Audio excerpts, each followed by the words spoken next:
roho ya mwanadamu tangu inapotoka inaingia katika safari ndefu ambayo wewe mwanadamu huwezi ukaielewa safari hiyo. Maana roho inapotoka, ndugu zangu Waislamu, inakwenda katika safari ya umbali ambao mwanadamu hawezi kusawiri katika akili yake.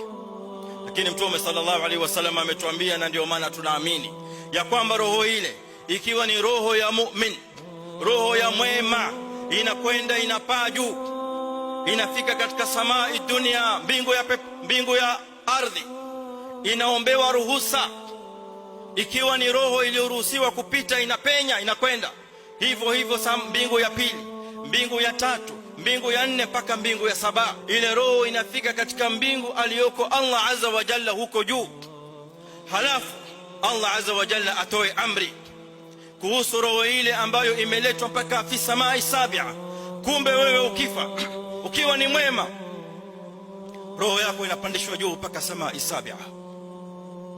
Allah azza wa jalla awaambie malaika, andikeni roho ya mja wangu huyu katika kitabu cha Iliyin, thumma aiduhu ila al-ardh, halafu mregesheni chini katika ardhi. Roho ile kirudi katika ardhi, ndipo pale Mtume sallallahu alaihi wasallam anatuambia fayatihi almalakan, ndipo pale malaika wawili wanakujia, wanakuuliza man rabbuka, pale kwenye kaburi. Pale unapoulizwa man rabbuka kaburini, roho yako huwa ishakwenda katika safari, ikakutana na Allah azza wa jalla fi samai sabia, akatoa amri, ile roho ikarudi tena katika ardhi, ukatiwa tena katika mwili wako, ndipo ukaweza kutamka rabbi Allah. Yule mja mwovu, roho yake amebainisha Mtume sallallahu alaihi wasallam kwamba ile mbingu ya samaa yenyewe hawezi kuivuka, ile milango itakuwa imefungwa. Roho ile itolewe amri kwamba irudi kule chini ardhini, iende ikafungwe, haifiki kwa Allah subhanahu wa ta'ala.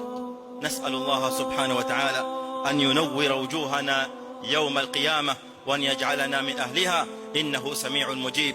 اللهم اعز الإسلام والمسلمين وأذل الشرك والمشركين ودمر أعداءك أعداء الدين، والحمد لله رب العالمين.